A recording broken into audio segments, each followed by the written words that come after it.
Innal hamdalillah nahmaduhu wa nasta'inuhu wa nastaghfiruh wa natubu ilayhi wa na'udzu billahi min shururi anfusina wa sayyiati a'malina innahu man yahdihillahu fala mudilla lahu wa man yudlil fala hadiya lahu ashhadu an la ilaha illallah wahdahu la syarika lahu wa ashhadu anna muhammadan abduhu wa rasuluhu la nabiyya ba'dahu. Ayuhan nas, usikum wa iyaya bittaqullah. Laqad qala ta'ala, ya ayyuhalladzina amanu ittaqullaha haqqa tuqatih wa la tamutunna illa wa antum muslimun. Wa qala aidan, ya ayyuhan nasu ittaqu rabbakumul ladzi khalaqakum min nafsin wahidah wa khalaqa minha zawjaha وبث منهما رجالا كثيرا ونساء واتقوا الله الذي تساءلون به والأرحام إن الله كان عليكم رقيبا. يا أيها الذين آمنوا اتقوا الله وقولوا قولا سديدا يصلح لكم أعمالكم ويغفر لكم ذنوبكم ومن يطع الله ورسوله فقد فاز فوزا عظيما. فإن أصدق الحديث كتاب الله وخير الهدي هدي محمد صلى الله عليه وسلم وشر الأمور محدثاتها فإن كل محدثة بدعة وكل بدعة ضلالة وكل ضلالة في النار. ثم أما بعد. معاشر المسلمين rahimani wa rahimakumullah, jamaah sidang Jumat yang semoga dirahmati oleh Allah Subhanahu wa taala. Alhamdulillah, kita bersyukur kepada Allah Subhanahu wa taala atas segala limpahan nikmat dan karunia yang Allah berikan kepada kita, yang tentunya tidak dapat kita hitung satu persatu. Allah Subhanahu wa taala berfirman, "Wa in ta'uddu ni'matallahi la tuhsuha." Maka ketika engkau hendak menghitung nikmat Allah satu persatu, engkau tidak akan mampu untuk menghitungnya, karena saking banyaknya nikmat yang Allah limpahkan kepada kita. Kita bersyukur kepada Allah atas nikmat yang paling agung, yang paling luar biasa yang Allah limpahkan kepada kita, yaitu nikmat iman, nikmat Islam, nikmat hidayah. Dan juga kita bersyukur atas nikmat yang kadang kala kita lupakan dan baru terasa ketika nikmat tersebut dicabut oleh Allah Subhanahu wa taala, yaitu nikmat sehat wal afiat. Salawat serta salam kita haturkan kepada suri tauladan kita, qudwah kita, Rasulullah Muhammad sallallahu alaihi wasallam beserta keluarganya, para sahabatnya dan para pengikut sunnahnya hingga akhir zaman kelak. Ma'asyiral muslimin rahimani wa rahimakumullah, kita bersyukur atas sebuah nikmat yang Allah titipkan kepada kita hari ini. Sebuah nikmat yang menjadi tamu hampir di setiap rumah kita. Nikmat ini memudahkan kita dalam banyak hal di kehidupan kita, yaitu nikmat teknologi dan internet. Dengan teknologi dan internet, kita dimudahkan oleh Allah Subhanahu wa taala untuk melakukan urusan-urusan kita yang tadinya kita lakukan begitu sulit. Dengan adanya teknologi dan internet, Allah mudahkan kita untuk bersilaturahmi dengan kerabat kita yang jauh, untuk berbagi informasi, untuk bermuamalah jual beli. Yang dulunya manusia harus berjumpa ketika berjual beli, sekarang Allah Subhanahu wa taala mudahkan dengan teknologi, tanpa harus berjumpa kita bisa melakukan transaksi jual beli. Bahkan Allah Subhanahu wa taala mudahkan kita ketika datang pandemi dan dibatasinya ruang gerak kita. Allah mudahkan dengan teknologi dan internet ini untuk kita menuntut ilmu dari rumah masing-masing, untuk kita mendapatkan ilmu dari layar handphone kita, dari layar komputer kita. Ingatlah para ulama di zaman dahulu, jalan dari satu kota ke kota yang lainnya, dari satu negeri ke negeri yang lainnya, hanya untuk mendapatkan satu hadis. Namun kita hari ini dengan satu kata untuk mencari satu hadis, maka akan kita jumpai banyak referensi hadis yang bisa kita dapatkan faedahnya yang ditulis oleh para ulama hari ini dengan adanya teknologi dan internet. Namun nikmat yang kecil ini Nikmat yang Allah titipkan, yang memudahkan kehidupan kita ini, datang dengan banyak manfaat, tapi tidak lupa juga datang dengan banyak maborat, dengan banyak keburukan-keburukan yang harus kita hindari tentunya. Di antara keburukan yang datang dengan hadirnya kemudahan informasi ini adalah tersebarnya berita dusta, tersebarnya informasi palsu atau yang kita kenal dengan hoax. Tidak sedikit dari saudara memusuhi saudaranya karena disebabkan oleh berita dusta. Negara bisa terpecah dikarenakan berita dusta yang dibuat oleh orang-orang yang tidak bertanggung jawab. Bahkan seseorang bisa terenggut nyawanya, terenggut keselamatannya, didasarkan dari berita dusta yang disebarkan oleh orang-orang yang tidak bertanggung jawab. Maka dengan tersebarnya berita dusta hari ini, dengan kemudahan informasi hari ini, kita tanyakan, apakah Islam memiliki panduan? Apakah Rasulullah SAW tidak menitipkan bagaimana panduan kita untuk menghadapi keadaan seperti hari ini? Maka tentunya jawabannya adalah Rasulullah dengan Islam yang dibawa, yang begitu sempurna, tentunya mengajarkan kita bagaimana seorang muslim dalam menghadapi berita, dalam membawa berita, dalam mengabarkan berita yang kita bisa gunakan untuk keadaan hari-hari ini. Di antara adab dan akhlak seorang muslim dalam menghadapi dan menyebarkan berita, yang pertama adalah hendaknya seorang yang mengaku bahwa dirinya muslim tidak tergesa-gesa dalam menyebarkan kabar, yang mana hari ini dengan mudah kita mendapatkan kabar dan dengan mudah juga kita menyebarkannya. Datang berita bertubi-tubi di layar handphone kita setiap harinya, di grup-grup WhatsApp, di grup-grup Facebook, di grup-grup media sosial lainnya. Dengan mudah kita lihat dan dengan mudah juga kita sebarkan. Tapi hendaknya ketika kita menjadi seorang muslim yang baik, kita tidak tergesa-gesa untuk menyebarkan. Rasulullah sallallahu alaihi wasallam bersabda, "Kafa bil mar'i kadziban an yuhadditsa bi kulli ma sami'." Cukuplah seorang dikatakan sebagai pendusta ketika ia menyampaikan setiap apa yang ia dengar.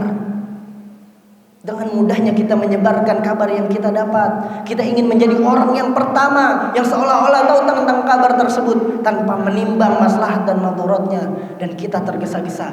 Maka yang ada bukanlah kebaikan, melainkan kemudaratan yang disebabkan oleh berita yang kita sebarkan.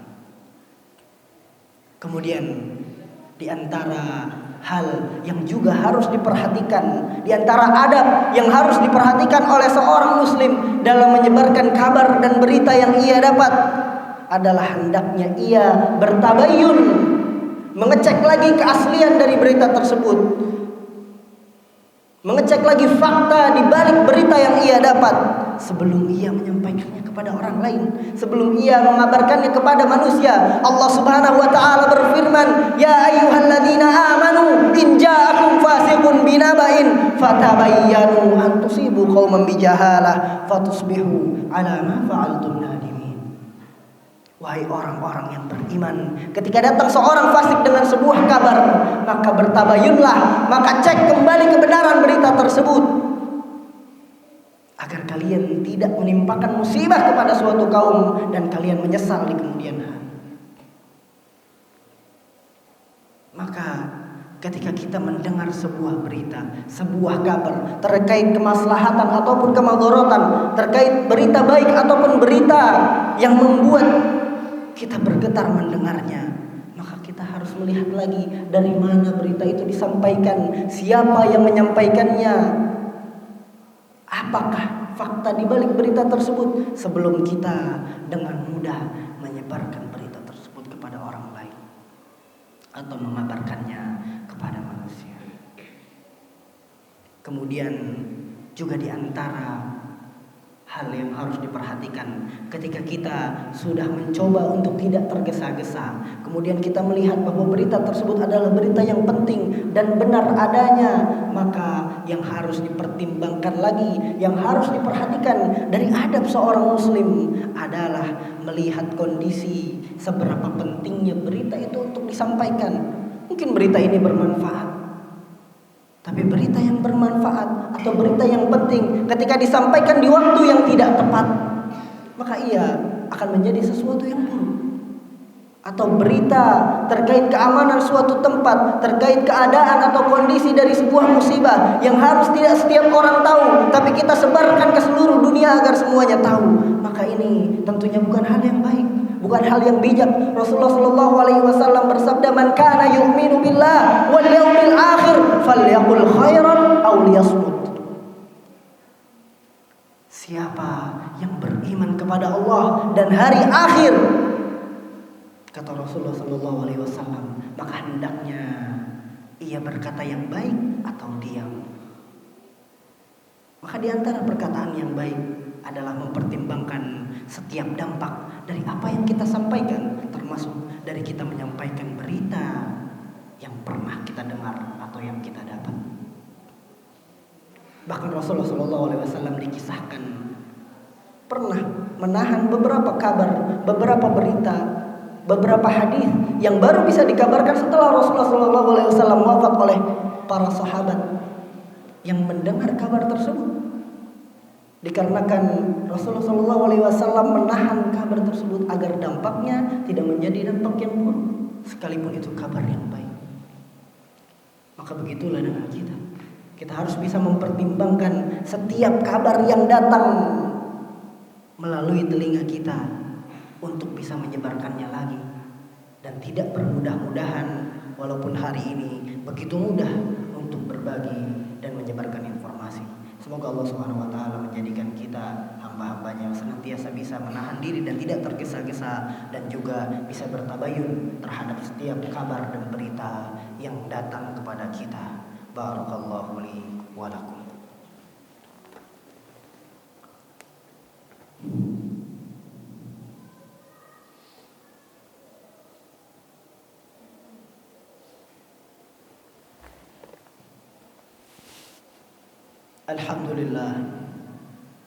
Alhamdulillahilladzi arsala rasulahu bil huda wa dinil haqqi liyudhhirahu 'alad dini kullihi wa kafaa billahi shahida.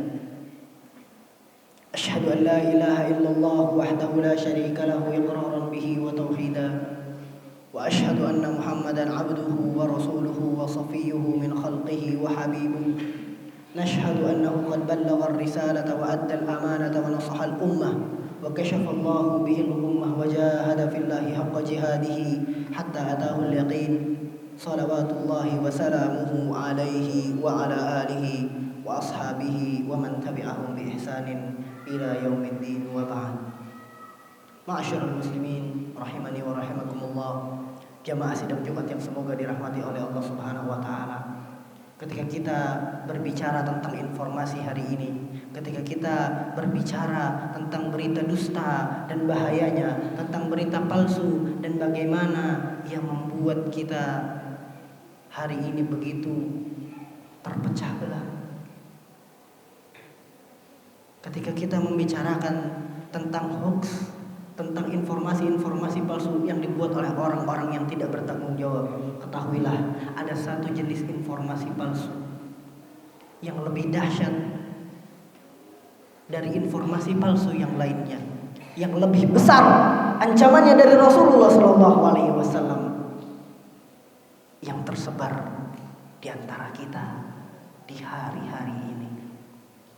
Ia adalah kabar dusta yang disandarkan kepada Allah dan Rasulnya, adalah kedustaan yang mengatasnamakan Allah dan Rasulnya, hadis-hadis palsu yang disandarkan kepada Rasulullah SAW, padahal Rasulullah SAW tidak pernah mengatakan hal tersebut sedikit pun. Rasulullah SAW bersabda, "Man kadzaba alayya muta'ammidan falyatabawwa maq'adahu minan nar."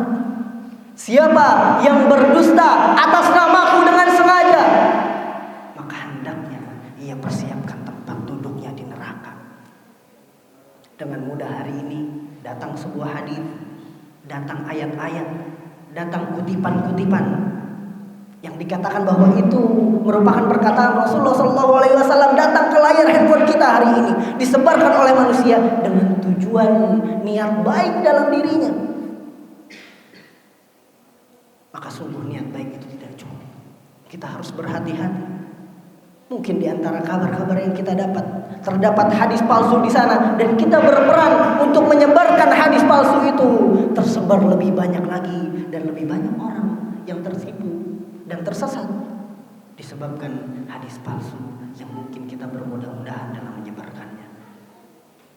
Ingatlah bahwa Rasulullah SAW mengancam orang yang berdusta dengan sengaja atas nama Rasul Sallallahu Alaihi Wasallam. Bahkan Rasulullah nyatakan orang ini telah membuking seatnya di neraka, telah mempersiapkan tempat duduknya di neraka,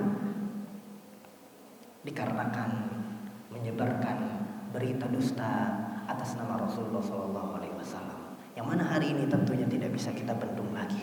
Maka di antara cara yang bisa kita lakukan untuk menghindari hal ini, hendaknya kita bertanya kepada ahli ilmu sebelum kita menyebarkan bahkan berita yang berurusan dengan sunnah Rasulullah SAW, kabar-kabar yang berkaitan dengan kemaslahatan syariat ini. Kita harus berhati-hati untuk menyebarkan setiap berita dan informasi yang berlalu di layar handphone kita untuk kita sebarkan kepada manusia. Semoga Allah Subhanahu wa Ta'ala menjaga kita dari sifat ketergesa-gesaan dalam menyebarkan berita, dan semoga Allah Subhanahu wa Ta'ala menjadikan kita hamba-hambanya senantiasa bertabayun atas segala berita dan informasi, dan semoga Allah Subhanahu wa Ta'ala memberi kita taufik untuk senantiasa menjalankan setiap sunnah Rasulullah sallallahu alaihi wasallam. Allahumma ighfir lil muslimina wal muslimat wal mu'minina wal mu'minati al ahya'i minhum wal amwat innaka sami'un qaribun mujibud da'wat wa ya qadiyal hajat. Allahumma qsim lana min khasyatika ma tahulu bihi bainana wa baina ma'siyatik, wa min ta'atika ma tuballighuna bihi jannatak, wa min al yaqini ma tuhawwinu bihi alaina masa'ibad dunya. Matti'na Allahumma bi asma'ina wa absarina wa quwwatina abadan ma ahyaitana bi rahmatika ya arhamar rahimin. Rabbana atina fid dunya hasanah wa fil akhirati hasanah wa qina adzaban nar. Subhana rabbika rabbil izzati amma yasifun wa salamun alal mursalin walhamdulillahi rabbil alamin.